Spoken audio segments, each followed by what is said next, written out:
ყოფილი მრჩეველი ყოფილ პრემიერს აკრიტიკებს. გამარჯობა თქვენი ყურებთ დღის ამბებს 4 საათზე, რომელსაც Pirvelis გუნდი და ლევან ჩხაიძე წარმოგიდგენთ. ვსაუბრობთ ბიძინა ივანიშვილის ინტერვიუზე, რომელმაც ძალიან დიდი აჟიოტაჟი გამოიწვია როგორც პოლიტიკურ სპექტრში, ასევე მედიაში და საზოგადოების სხვადასხვა სფეროს წარმომადგენლებში. არჩევნებამდე 5 დღით ადრე ყოფილ პრემიერს ყოფილი მრჩეველი აკრიტიკებს. გიგა ხუხაშვილი ამბობს, რომ ივანიშვილი რეალობას არ აღიქვამს ისე როგორც არის და ამას თავისი კონკრეტული მიზეზები აქვს. თუ ქვეყანაში ყველაფერი კარგადაა, რაში ითხოვს ერთწელს. ჩრდილოეთ კორეა როგორ მოვიდეთ მსოფლიო ჩემპიონატი ფეხბურთში, იმას უნდა ლაპარაკობდეს ტელევიზორი. მოვისმინოთ გიგა ხუხაშვილის შეფასებები, რომელიც მან დღის ამბებში გააკეთა და შემდეგ შემოგთავაზებ სხვა ფრაგმენტებს ბიძინა ივანიშვილის ინტერვიუდან. მას აღარ შეუძლია ვიღაცას ესე ადვილად ხელი მოკიდოს, იმიტომ რომ ყველას დაუგროვდა იმდენი რამ სათქმელი, რომ ელემენტარულად მისთვის საფრთხეს წარმოადგენს. ან არის მეორე ვარიანტი, რომ სხვანაირად არც ფიქრობდა არასოდეს, ხო? ანუ ის უყურებს ხელისუფლებას არა სახელმწიფოებრივი ამოცანების გადაწყვეტის ინსტრუმენტს, არამედ როგორც ძალაუფლების ინსტრუმენტს. თუ ის ამ ქვეყანას ესე უყურებს, რომ თავარი არის ძალაუფლება და თავარია ძალის ცენტრი იყო და არა პოპულარული, ხო? მაშინ ეს პრობლემაა და ეს უკვე მისი პრობლემა კი არის, ყველა ჩვენთაგანის პრობლემაა.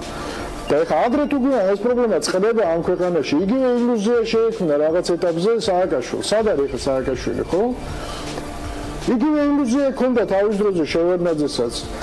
მე ჩემთვის ძალიან ძნელია იმაზე ვაპარაკე, რომ რაღაც გარკვეული მოდიფიკაციით იგივე გზას დაადგა ბიძინა ივანიშვილი. მას გონია, რომ რადგან ის ერთადერთი ძალის ცენტრია ამ ქვეყანაში, ხო? ეს არის მუდმივი ფასეულობა და მუდმივი ინსტრუმენტი. ესე არ არის. და ისტორიული კანონზომიერება ამ ქვეყნის ამას აჩვენებს. რომ ესეც აქციელს არავის არ პატიობს ამ ქვეყნის ისტორია. რაში ამის არაფრის შეცვლას არ აპირებოდა. ამ წელიწადში თუ გაუარესდა შესაბამისად მდგომარეობა ვერ გაუმჯობესდება. რაში ითხოვს? ანუ ბედნიერები რო გავხდეთ რაღაცა, ესე რომ ვთქვათ, საინფორმაციო გარსი უნდა შემოგვავლო, ჩრდილოეთ კორეა და საქართველოს ნაკრებმა როგორ მოიგო მსოფლიო ჩემპიონატი, იმას უნდა ლაპარაკობდეს, ისა რა ქვია, ტელევიზორი. იმაში ფეხბურთში და თუნდაც გოლფში. ხო?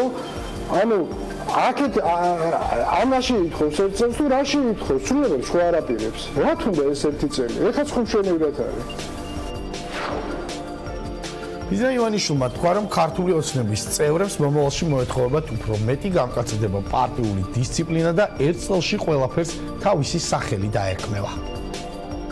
აძლევს საზოგადოებას იმის პირობას, რომ მაქსიმუმ ერთ წელიწადში მოვახერხებთ ჩვენ გაძლიერებული მენეჯმენტით, რომ ყველაფერს თავის სახელი დაერქვას ამ სახელმწიფოში. ჩვენ უნდა მოვახერხოთ, რომ ყველა მოქალაქეს კონდეს შესატყვისი შეფასება და შესატყვისი ადგილი ჩვენ საზოგადოებაში. აი ამ პროცესს მივახცევთ ჩვენ ძალიან სწრაფად. ამას პირდები მე ჩვენზე განაწყენებულ ჩვენს მხარდაჭერებს, რომლებსაც ვერ გაუმართლეთ და განაწყენებულებმა არ იციან საწავინე და ვისმიცეს ხმა. არ უხსენებია მარგველაშვილი, მაგრამ გააკრიტიკა უსუფაშვილი. შიდა ამბები გამოიტანა გარეთ, რაც არასწორად მიმაჩნია, მან ამბები გამოიტანა გარეთ აყირავებული და დამახინჯებული, ამბობს ქართული ოცნების თავმჯდომარე. ერთად მიმაჩნია, რომ ორ კაცის საუბარი ოფისში, რომელიც საჯარო არ არის და ის გამოაქვთ, უგულდურობის შემცველია და მე ამ თემაზე არ ვისაუბრებდი. სოთაშორის იმასაც შევახსენებ ჩვენს ტელემოყურებელს, რომ უსუფაშვილმა მოახერხეს ძალიან ჭარბად. მიუხედავად მისი მრავალჯერადი თქვათ პოლიტიკური პოზიციების არ გაზიარებისა და შეუთანხმებლობისა, რომელსაც მე მას პატიებდი, ყველაზე მძიმე ჩემთვის იყო ის, რაც უსუფაშვილმაც მოახერხა 2016 წელს. თანაც გამოიტანა აყირავებული და დამახინჯებული.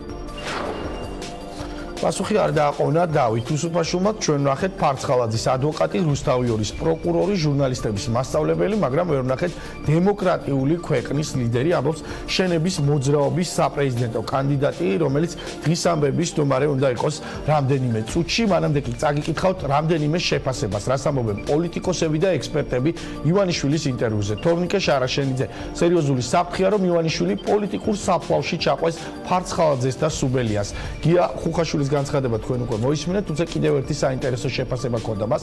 მისი ამოცანა აღარ არის საზოგადოების პატივისცემის მოპოვება, მისი ამოცანა არის სისტემის ძალისმიერი შენარჩუნება, რომელიც იქნება დამყარებული შიშსა და აგრესიაზე. ეს კიდევ ერთხელ მეტყველებს იმაზე, რომ ის აღარ არის ლიდერი, რომელსაც შეუძლია რამის შეცვლა. ის არის სისტემის ძალისმიერი გარანტი და მეტი არაფერი. რომან გოცილიძე. ამ დილით გამოვთე რუსთავი 2, მივირთვი უმი ხახვი და მწვადად მომეჩვენა. ოთარ კახიძე, ივანიშვილი არ არის არც რეალობას მოწყვეტილი და არც არაფერს უმალავენ. მან უბრალოდ თავხედობის დემონსტრირება მოახდინა. გიგლა ბარამიძე, ივანიშვილი ვერ ხვდება, რომ ქვეყანაში კორუფცია ვერ ხვდება, რატომ არის დამნაშავე ფარცხალაძე. ამ პოზიციებისგან რადიკალურად განსხვავებულია ივანიშვილის გუნდის წევრების შეფასებები. თამარ ჩუგოშვილი ივანიშვილის სერიოზულ გეგმებზე საუბრობდა და იმის ნაცვლად, რომ ჟურნალისტებს ეკითხათ, რას გულისხმობდა, პარტიული დღის წესრიგის ფრიალი ვიხილეთ.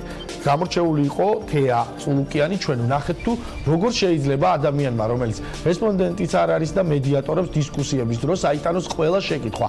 უფრო მეტიც არა მხოლოდ აიტანოს, არამედ დეტალური პასუხები გასცეს და აიტანოს ისიც მაგალითად, როდესაც მას უზრდელად ექცევიან. სოფო კილაძე სამწუხაროდ რუსთავი 2 არ არის მედია, არამედ წარმოადგენს პროპაგანდის მანქანას, ადამიანებისთვის ტვინის გამორეცხვას არაფერი აქვს საერთო ჟურნალისტიკასგან. ეს მეთოდი აღებულია ჰიტლერის გერმანიიდან, სადაც შემდგომში საბჭოთა კავშირით ძალიან წარმატებით იყენებდა ამ მეთოდებს. მამუკა მდინარაძე, ივანიშვილმა შეძლო დაენახებინა საზოგადოებისთვის ის რეალობა, რაც დღეს არის, რომ ერთმხარესაა ნაციონალური მოძრაობა თავისი მოდელირებული რეალობით და მეორე მხარეს გულწრფელი ძალა, გულწრფელი ლიდერი, რომელიც კარგად იგრძნობს ქვეყანაში არსებულ სიტუაციას თავისი გამოწვევებით.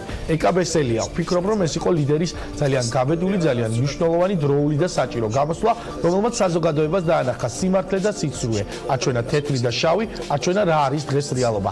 ამ რეალობაში საჭიროა ძალიან კრიტიკული და სწორი ანალიზი. ბიძინა ივანიშვილმა ძალიან ღიად და გაბედულად მოახდინა იმის დემონსტრირება, თუ რა სჭირდება დღეს საზოგადოებას და როგორი არ უნდა იყოს დღეს მედია. ჩვენი სტუმრები უნდა იყვნენ გიგა ბოკერია და დავით უსუფაშვილი, მათთან პირდაპირ ჩართვებს რამდენიმე წუთში შემოგთავაზებთ. მანამდე კი მივესალმები ჩვენი სტუდიის სტუმარს, ზაალ უდუმაშვილს, ერთიანი ნაციონალური მოძრაობის წევრს. მოგესალმებით, ზაალ, მადლობა რომ პასუხობთ ჩვენს კითხვებს. ნაციონალური მოძრაობა, მოდელირებული რეალობით და მეორე მხარეს ხელისუფლება. როგორი იყო თქვენი, ასე ვთქვათ, შეფასება ამ ინტერვიუზე და თქვენი მთავარი პოლიტიკური ოპონენტი როგორ აღიქვამს ქვეყანაში შექმნილ რეალობას? მე ვთვლი, რომ გუშინდელი ინტერვიუ ბიძინა ივანიშვილის ეს იყო სრული კატასტროფა და ამავე დროს იყო სრული ილუსტრაცია თავად ივანიშვილის და ქართული ოცნების ხელისუფლების რეალურად.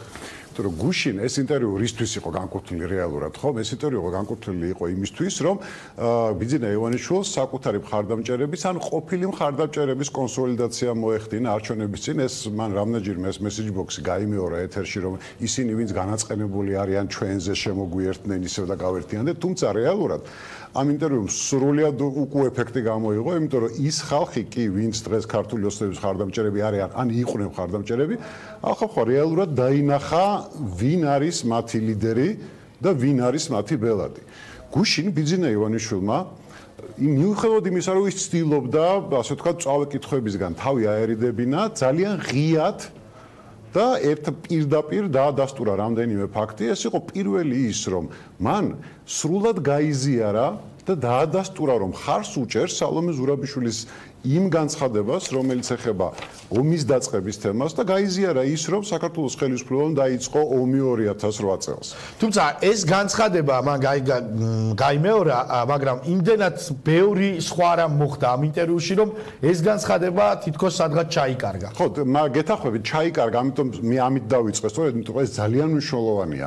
როდესაც დღეს მთელი საზოგადოება თანხმდება, რომ ასეთი განცხადების გაკეთება საპრეზიდენტო კანდიდატის მხრიდან არის კატასტროფა ქვეყნისთვის და იმ ქვეყნისთვის, რომლის პრეზიდენტობაც უნდა სალომე ზურაბიშვილს, აღმოჩნდა, რომ ბიძინა ივანიშვილი სრულად ეთანხმება და იზიარებს მის პათოსს და მის განცხადებებს.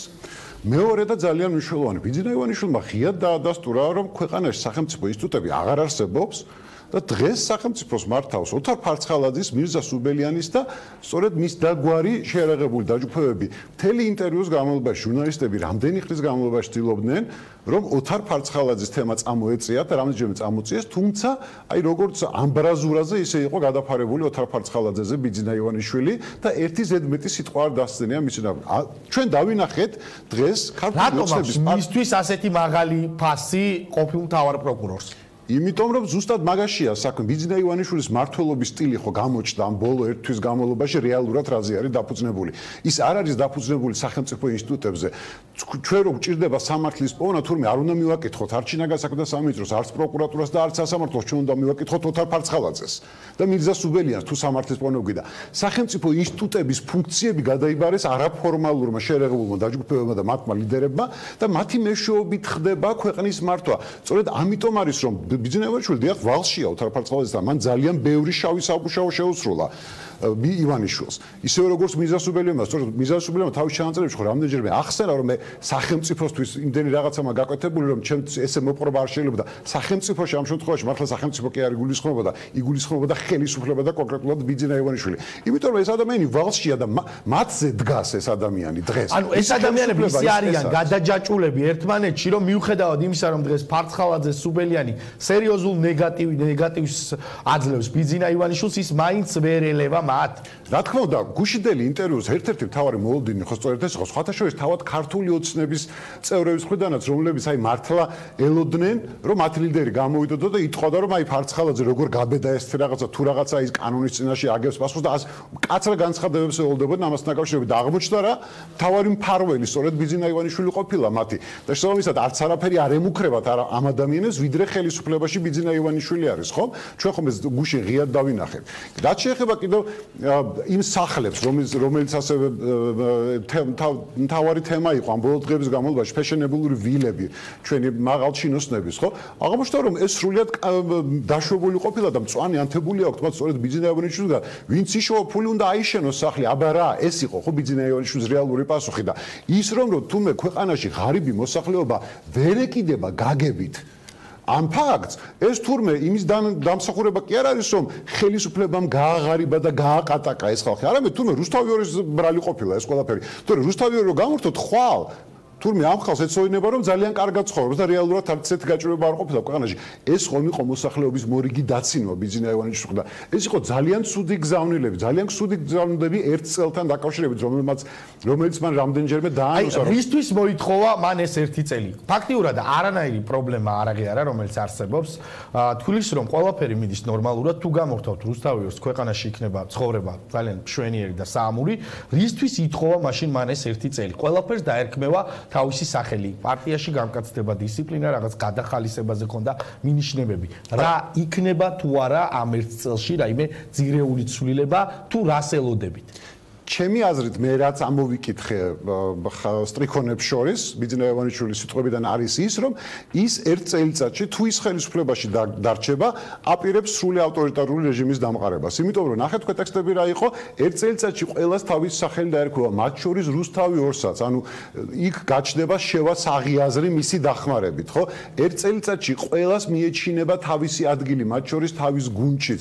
ანუ ის აპირებს რომ რაღაც ავტორიტარული რეჟიმი დაამყაროს ქვეყანაში და გახდეს სრული მონათმფლობელი ამ ქვეყნის ამ ერთ წლის განმავლობაში, თორე რეალურად ის კი არ უთქვია ამ ადამიანს, რომ ერთ წელიწადში მე ეკონომიკას ავაღორძინებ, ხალხი უკეთ იცხოვრებს, რაღაც კონკრეტულ ეკონომიკურ პროექტებს განვახორციელებ. არა, მე დავამყარებ წესრიგს. ეს იყო ბიძინა ივანიშვილის მთავარი გზავნილი. ამიტომ არის რომ 22 ოქტომბერი მართლაც რეფერენდუმია ახლა ჩვენთვის.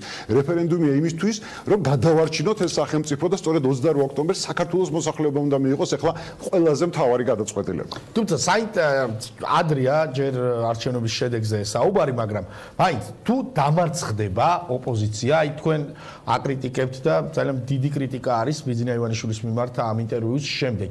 ეს რისი მაჩვენებელი იქნება მაშინ, როდესაც არის თქვა ასეთი უკმაყოფილება, ასეთი სერიოზული კრიტიკა ივანიშვილის მიმართ და მისი მხარდაჭერილი კანდიდატი მაინც მოიგებს არჩევნებს, ეს რას აჩვენებს? ხომ არ მიანიშნებს, რომ ოპოზიცია შეიძლება კონდეს ძალიან სერიოზული კრიზისი?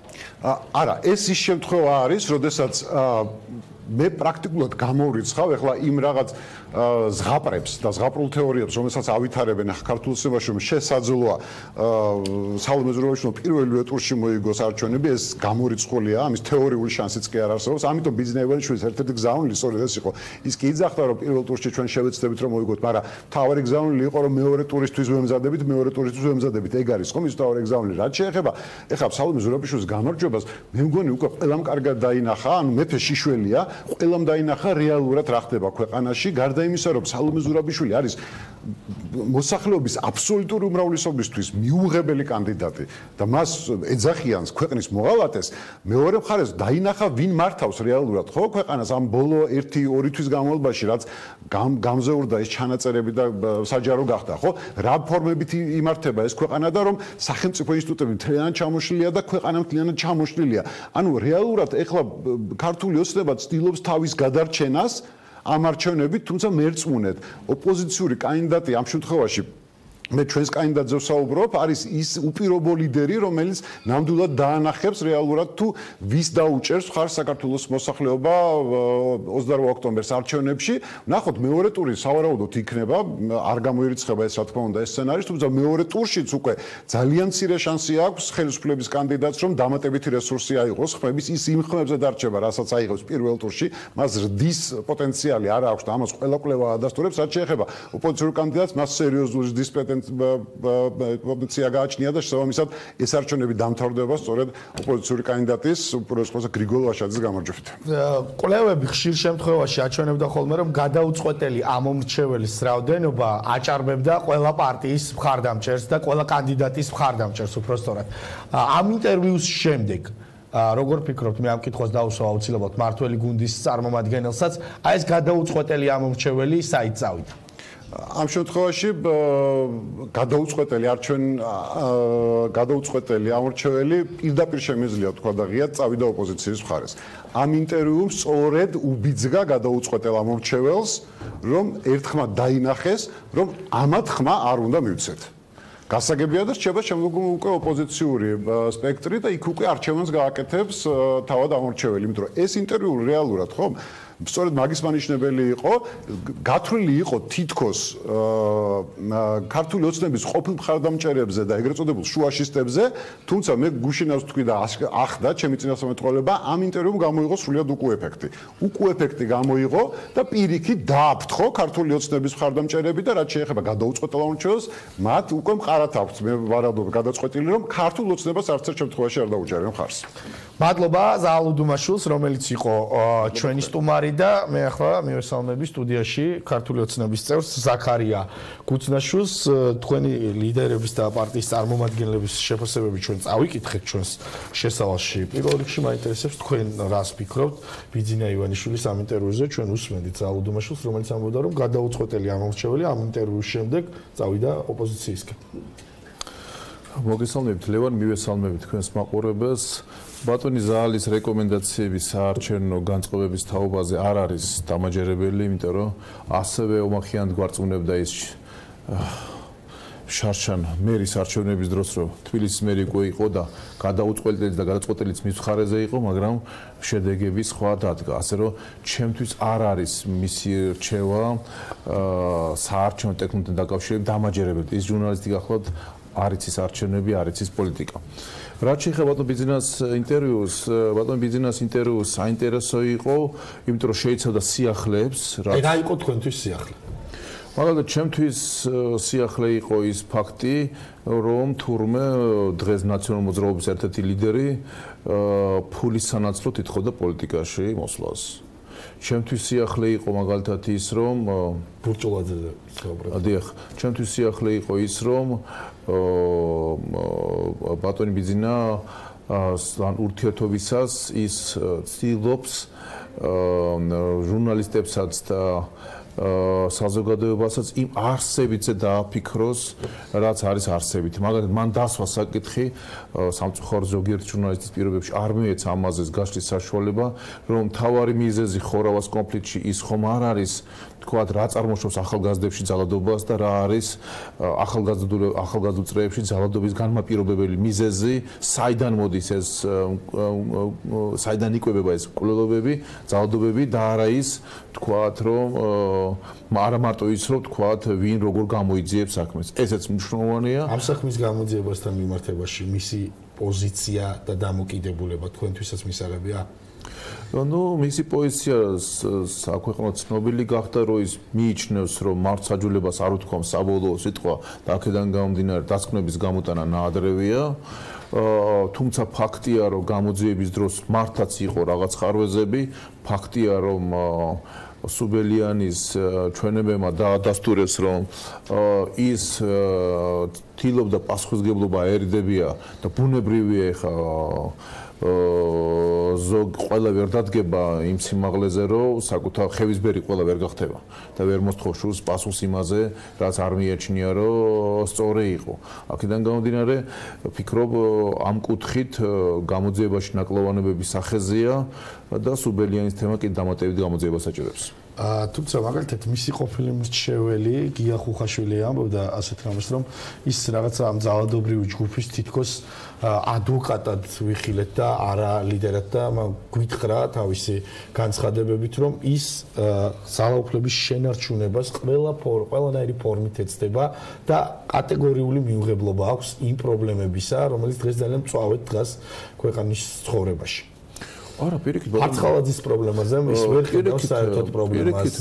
ვერ ხედავს თქვათ სხვა მიმართულებით პრობლემებს, თქვათ სასამართლო სისტემა, თქვათ ეკონომიკაზე გუშინ არც ყოფილა საუბარი და ამბობს, რომ ყველაფერი არის კარგად, გამორთეთ რუსთავი 2 და ქვეყანაში ცხოვრება იქნება მშვენიერი. თქვენც ეთანხმებით ასეთ პოზიციას, რომ გამორთეთ რუსთავი 2 და ცხოვრება იქნება მშვენიერი? არა, ესე არ ვთქვამს, რომ ყველაფერი კარგად არის, ესე არ ვთქვამს, მან თქვა, რომ ქვეყანაში არის ბუნებრივია პრობლემები, მაგრამ ისეთი გაზვიადებული და იმ რაკურსში წარმოჩინებული, როგორც ამას ზოგიერთი მედია საშუალება წარმოაჩენს, რა თქმა უნდა არ არის.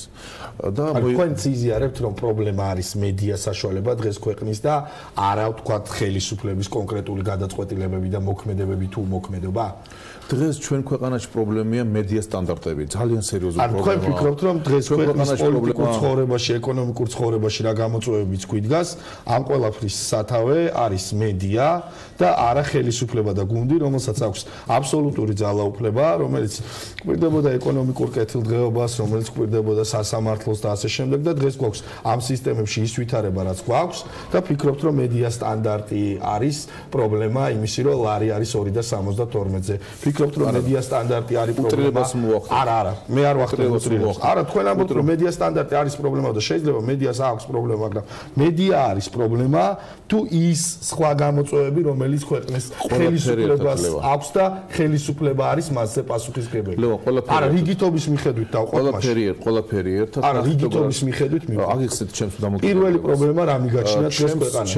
ჩემს ფილოსოფიაში, თანამედროვე ქართული საზოგადოების მოწყობის ფილოსოფიაში, არასამთავრობო სექტორი, მედია და სამოქალაქო საზოგადოების სხვა ინსტიტუტები წარმოადგენენ მაკონტროლებელ გოლს ხელისუფლების ყველა განშტოების. და ბუნებრივია, როცა შენ გაქვს ამბიცია არასამთავრობო სექტორის წარმომადგენელს, მედიის წარმომადგენელს, სამოქალაქო საზოგადოების სხვა ინსტიტუტებს, ბატონო ზაქარია, თქვენ შეადათ არასამთავრობო სექტორს. მაგალითად, ჩვენ ბოლო პერიოდში ვნახეთ 12-10 არასამთავრობო ორგანიზაციის არა, რა თქმა უნდა, დროს მოგცემთ იმისთვის, კითხვაზე პასუხი მაშინ 12-10 არასამთავრობო ორგანიზაციის განცხადება, რომლებიც ითხოვდნენ კონკრეტულ საქმეებზე გამოძიებას. არა, მოგცემთ დავამთავრდა და აზრი დავაპირო შეკითხვაში. რა არ მოგცემთ არასამთავრობო სექტორს, როცა ახსენებთ?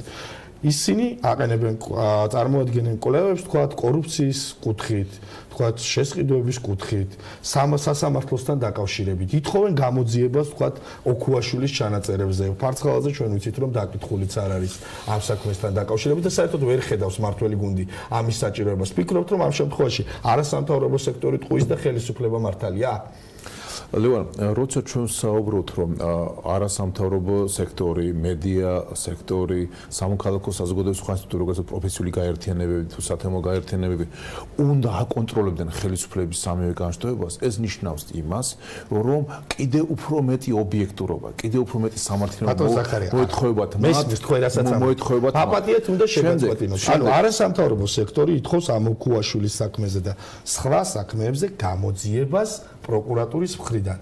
არასამართლიანად ითხოვს თუ სამართლიანად? როდესაც მათ უწოდებთ, რომ არაობიექტურები არიან პოლიტიკური განამატები პარტიები. რა თქმა უნდა, სამართლიანად ითხოვენ, მაგრამ თუ არ გაიზიარებთ, მაშინ შინაარსზე უნდა გამაკრიტიკოთ.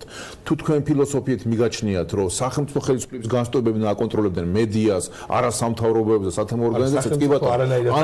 ესე გამოდის, რომ ისინი უნდა აკონტროლებდნენ. ნახეთ, თუ თანხმდებით იმაში, რომ ისინი უნდა აკონტროლებდნენ ხელისუფლების ყველა განშტოებას, მოეთხოვებათ თუ არა მაკონტროლებლებს, ანუ მედიას, არასამთავრობო სექტორს, ობიექტურობა და მიუკერძოება. მოეთხოვებათ თუ არა. რა თქმა უნდა. და მაგაზე საუბრობთ ბატონო ბიძინა, რომ ესე იგი, როცა გაქვთ ამბიცია, რომ იყოთ ეტალონი იმ თვალსაზრისით, რომ აკონტროლოთ ხელისუფლების განშტოება და ესეც უნდა იყოს, ისინი უნდა აკონტროლებდნენ. დიახაც, ისინი უნდა გაკონტროლებდნენ. მაგრამ როცა გაკონტროლებ, ობიექტური უნდა იყოს და შენ როცა არ აძლევს საშუალებას, რომ თუნდაც იმ ჩინოსანს თავი იმართოს, საიდან აქვს ის რაღაცა ორსართულიანი თუ სამსართულიანი სახლი აშენებული, როცა ამის საშუალებას არ აძლევ, მაშინ ობიექტური ხარ შენ? ბატონ ზაქარია, თუ ყველაფერი არის ასე თუ ისე ქვეყანაში კარგად, თქვენ როგორ გაიგეთ თქვენი ლიდერის ნათქვამი, რომ ის ერთ წელს ითხოვს იმისთვის, რომ ქვეყანაში ყველაფერს დაერქვას თავის სახელი? არა ლევან, ყველაფერი კარგად როგორ არის ქვეყანაში. ეხლა ეს არც უთქვას ბატონ ბიძინას და როც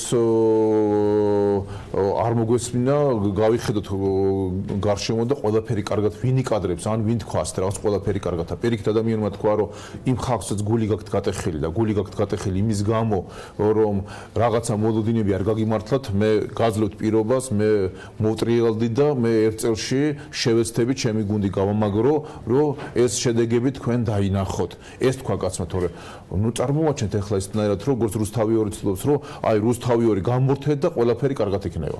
რუსთავი 2 კარგად დაწერა დღეს, რა ქვია, თუ არ ვცდები მეტრეველმა, მერაბმა, რომ ძალიან კარგი იუმორისტული ჩანაწერი გააკეთა მაგასთან დაკავშირებით, ხო?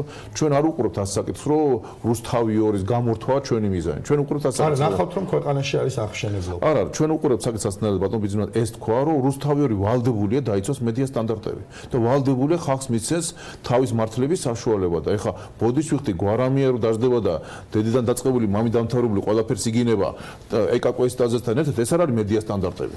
მიეცთ ხალხს საშუალება რომ დაიცვას თავის პოზიცია და მე მიეცთ საზოგადოებას რომ განსაჯოს გვარამიას გინება დედამამასთან დაკავშირებით ალალი თუ იმ ჩინოვნიკის თავის მართლებაა სიმართლე. არავის გინება არ არის სწორი. ბატონ ზაქარია, ერთი კითხვა მაქვს, ეს ერთი წელი მაინც რისთვის სჭირდება ბიძინა ივანიშვილს თუ იცით? რომ იმ გულნატკენი ადამიანებით შემოვაბრუნოთ ჩვენსკენო და აი რას აპირებს ამ ერთ წელიწადში, რას შეცვლის, რას გააკეთებს? ნუ ჩემი ვარაუდით ლევან ის კარგად აცნობიერებს რომ ის განცდა რაც გაჩნდა საზოგადოების ნაწილში რომ სახელმწიფო ინსტიტუტები დასუსტა ეს განცდა მან აღიარა რომ ეს განცდა გაჩნდა საზოგადოებაში რომ სახელმწიფო ინსტიტუტი დასუსტა ამ განცდას უნდა კორექტირება და კორექტირება საქმითაც და განცდითაც ორივეთ აქმითაც და საქმითაც ამიტომ ამას ბუნებრივად დრო ჭირდება და ბუნებრივი ეს დრო უნდა იყოს რაციონალური შემოსაზღვრული რომ ამ მომრჩევეს შეეძლოს უკვე 2020 წლის არჩევნებამდე უკვე ჩამოიყალიბოს თავისი განწყობა რომ შეეძლო ქართულმა ოცნებამ ამ გამოწვევების გამკლავება თუ ვერ შეძლო.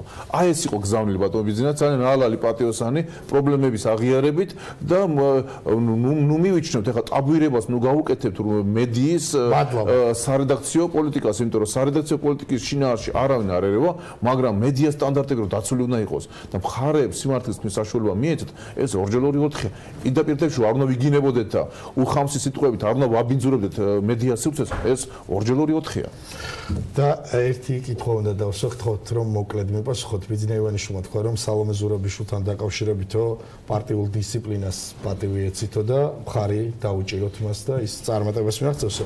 თქვენ არ მინახიხართ სალომე ზურაბიშვილის თითქმის არც ერთ შეხვედრაზე საარჩევნო კამპანიის პერიოდში, ხო არ იგულისხმებოდით თქვენც აი ამ ჯგუფში, რომლებიც პარტიაში შიგნით არ არიან ზურაბიშვილის აქტიური მხარდამჭერები. სამწუხაროდ ლევან ჩვენთან არჩევნები ეს არ არის იდეების და შეხედულებების შეჯიბრი. მით უმეტეს საპრეზიდენტო არჩევნებში და პროგრამული ნაწილში შეჯიბრი ლამი შეუძლებელია. არჩევნები არის განადგურების, დაპატიმრების, შურიზიების თუ რევანშის ასპარეზი. ქართული არჩევნები ასეთია. რაც შეეხება ჩემს პოზიციას, ჩემი პოზიცია თავიდანვე იციან ჩემმა მეგობრებმა. ჩემი მყარი პოზიცია მქონდა, ეს პოზიცია არ შემიცვლია. ჩემი მეგობრები ჩართული არიან ქავტონის სალომეს კამპანიაში, მე ჩართული არა ვარ ამ კამპანიაში. არ თქვენ შეიძლება იგულისხმებოდით იმ ადამიანებში, რომლებსაც ივანიშვილი ქუცნაშვილმა მიუთითა რომ პატივი ეცით პარტიულ დისციპლინას და მე პატივს ვცემ პარტიულ დისციპლინას, ამიტომაც ჩემი მეგობრები ჩართული არიან ამ კამპანიაში, რაც შეეხება მე ჩემ წინასწარ განუცხადე ეს ჩემი პოზიცია წინასწარ იციან ჩემმა მეგობრებმა, მე ეს პოზიცია მქონდა ჯერ კიდევ მაშინ სანამ საარჩევნო კამპანია დაიწყებოდა და კოც მიუღებელია სალომე ზურაბიშვილის კანდიდატურა. არა, მე ესე არ დავსვამდი. მაშინ რატო არ ხარ ჩართული მაშინ? მე ესე არ დავსვამდი, რომ მე მაქვს რამოდენიმე მიზეზი, რაზეც ახლა არ ვაპირებ რომ ვისაუბრო. აქედან გამომდინარე, ჩემმა მეგობრებმა იციან ეს მიზეზები, მე არასდროს ორმაგ და სამაგ თამაშს არ ვთამაშობ, წინასწარ ვეუბნები იმას, რასაც ვაპირებ, და ამას ვეუბნები არა ერთ კვირთ ადრე ან ორ დღით ადრე, არამედ რამოდენიმე თვით ადრე, ასე რომ იციან. გაცხადებული გქონდათ რომ ზურაბიშვილის გუნდმა იცის ჩემი მიზეზები, რის გამოც მე არა ვარ აქტიური, შესაბამისად მე არ ვარ ჩართული სასტაბო მუშაობაში, თუმცა ჩემი მეგობრები და ჩემი თანაგუნდელები ეხმარებიან ქალოთასაუბრს. მადლობა ზაქარია ქუცნაშვილს, რომელიც იყო დღის ამბების სტუმარი და რეკლამის შემდეგ ჩვენ უკვე მოვისმენთ ევროპული საქართველოს ერთ-ერთი ლიდერის გიგა ბოკერიას შეფასებას ბიძინა ივანიშვილის განცხადებებს.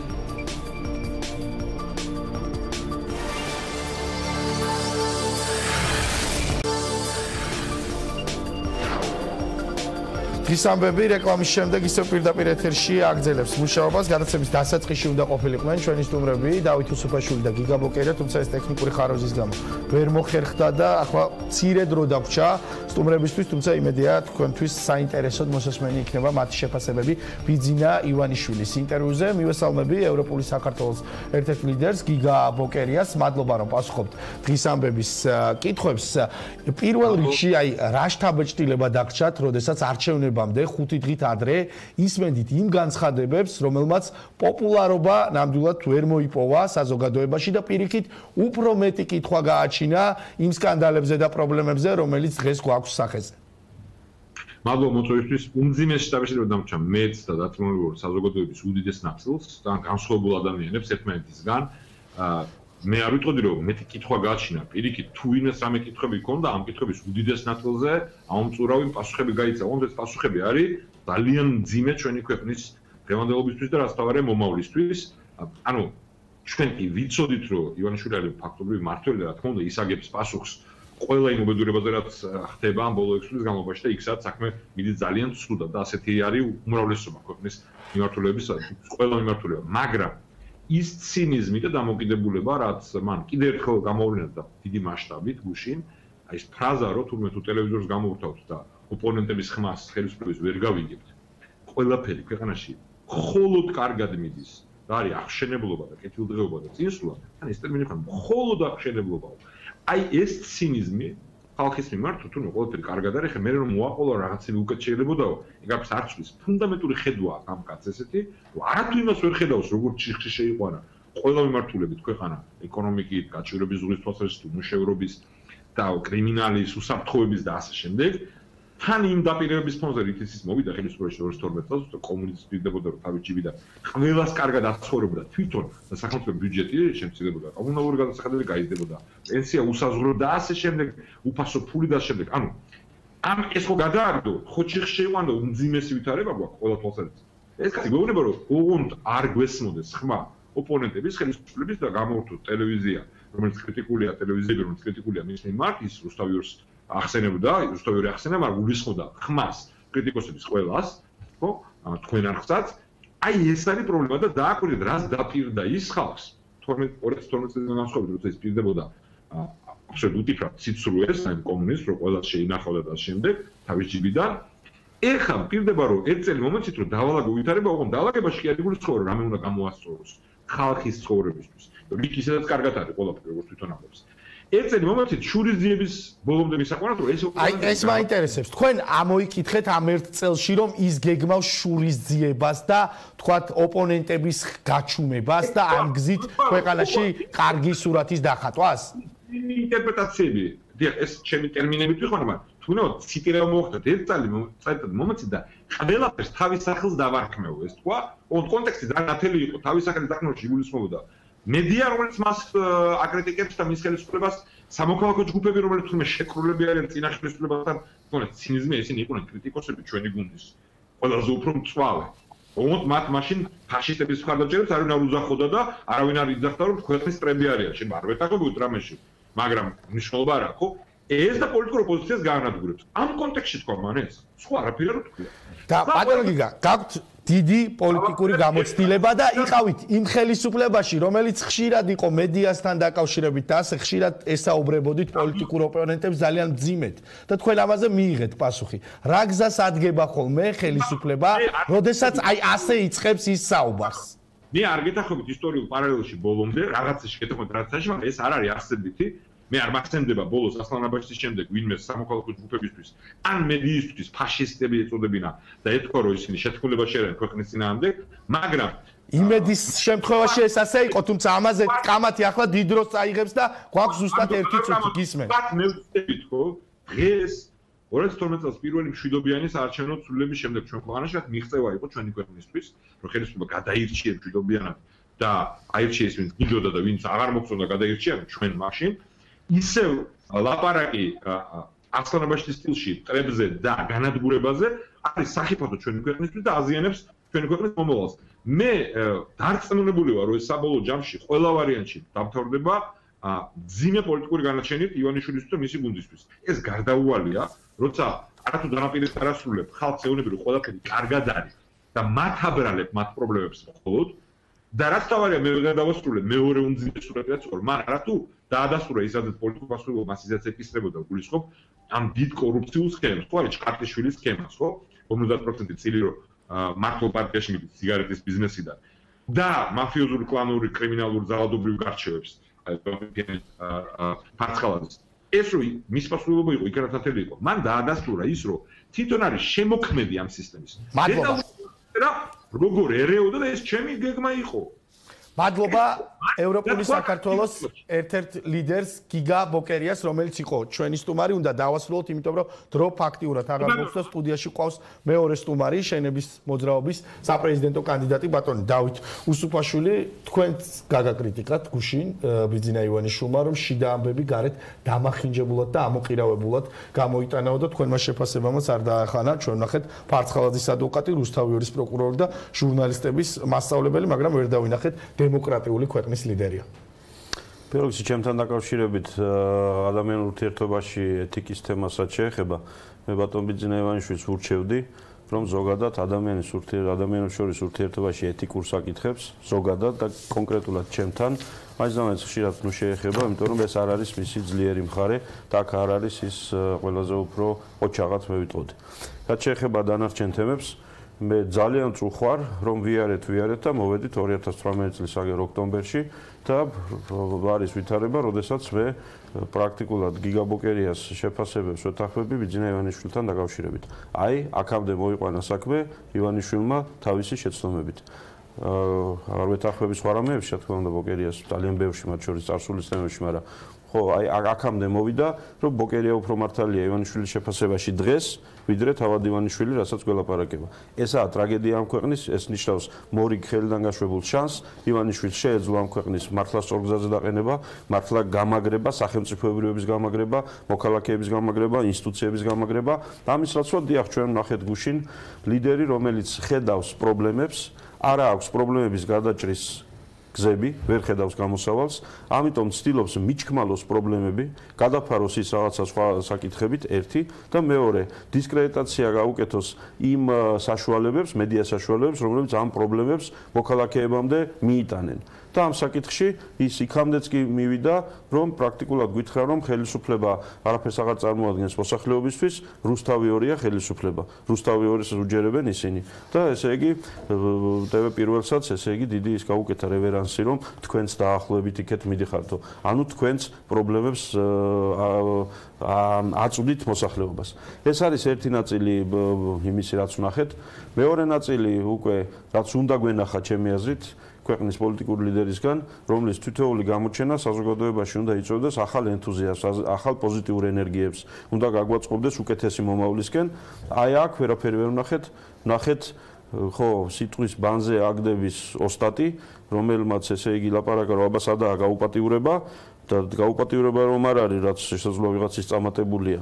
მაგრამ ამითი გაშიშვლება აღარ არის, სარდაფში ჩაყვანა აღარ არის, მისი პერსონალური მონაწილეობა ამ საქმის გარჩევაში ვინ შეაგინა ეს აღარ არის.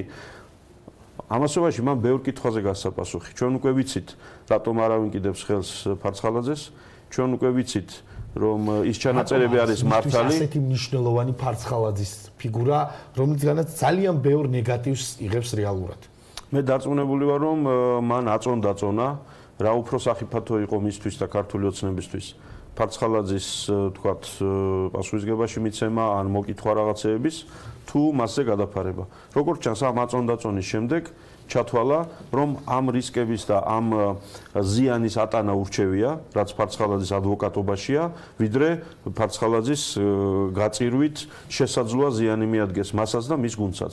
ახლა მოდი მსმენელმა თუ მაყურებელმა თავად განსაჯოს, რომ როდესაც ის ამ ზიანის მიღებაზე თანახმაა, რაც ივანიშვილისთვის ფარცხალაძის ადვოკატობა ნიშნავს, რამაც გადარია არათუ ოცნების ყოფილი ამორჩევლები, ან მერყევი ამორჩევლები, არამედ ოცნების ეს გულმხურვალი ამორჩევლებიც კი, რომლებიც მე ზუსტად ვიცი, გუშინდელი მისი გამოსვლისას ელოდნენ, რომ ის სწორედაც რომ ლიდერის, ქვეყნის წინამძღოლის და ავიც მართველი პარტიის თავმჯდომარისთვის შესაფერისი სიმტკიცით, პრინციპულობით, კანონის, კონსტიტუციის, მორალის, ზნეობის ნორმების მოშველიებით რაღაცებს გაჭრიდა, რაღაცებს გაწყვეტდა და იტყოდა, რომ ესაა წითელი ხაზი, რაც მიუღებელია მართველი პარტიისთვის, ვისაც არ უნდა ეხებოდეს ეს. ბევრი ამას ელოდა და ჩვენ ვნახეთ პირიქით, გადაფარება, ადვოკატობა და პრობლემების მიჩქმალვის მცდელობა. ამან არათუ მერყევი ან ყოფილი ოცნებელი ამორჩეველი შეაშფოთ, არამედ ისინიც, ვისაც ცალსახად გადაწყვეტილი ქონდა, რომ მას ხვალს აძლევდნენ. გასაგებია, ივანიშვილი არ არის უჭკუ ადამიანი, მას აქვს ანალიზის უნარი და ხედავს, რომ ვითარება მძიმეა. ამ მძიმე ვითარებაში კონკრეტულად ამ არჩევნებში მას ლომის წილი მიუძღვის. იმიტომ რომ მან შეიქმნა ეს პრობლემა კანდიდატის არ დასახელებით პარტიიდან, მერე იმ ფარსში მონაწილეობით დამოუკიდებელი კანდიდატის შერჩევის პროცესი რომ ერქვა, მერე ისეთი კანდიდატის შერჩევით, რომლის ასე ვთქვათ, თვითდაზიანებების გამოსწორებას მოუნდა ქართული ოცნებას და ივანიშვილიც, ახლა იძულებულია რაღაცებს გადაეფაროს და თავის თავზეც აიღოს ეს ყველაფერი და ამ პროცესში მივიღეთ რა?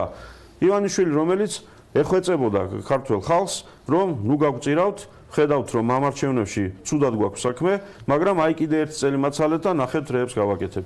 აი ამ ვითარებაში ქართველი ხალხის მხრიდან, პირველ რიგში ოცნების ამორჩევლების მხრიდან 2012 წელს, ვინც ამ ქვეყანაში სააკაშვილის რეჟიმი დაასრულა, არა იმიტომ რომ მიგვეღო ის, რაც ახლა მივიღეთ. არის ძალიან მნიშვნელოვანი. 28 ოქტომბერს ჩვენ უნდა გავარღვიოთ ქუცნაცური დაპირისპირების მოჯადოებული წრე. სააკაშვილის რაღაცა საფრთხობელას გამო ხმამიცე ზურაბიშვილს ეს ნიშნავს ქვეყანა გაწირო იმისთვის, რაც ჩვენ გუშინ მოვისმინეთ და ვნახეთ. ეს უნდა გავარღვიოთ და უნდა გქონდეს ძალიან სერიოზული სამოქალაქო მობილიზება იმისთვის, რომ მივაღწიოთ ვადამდელ პროპორციულ საპარლამენტო არჩევნებს.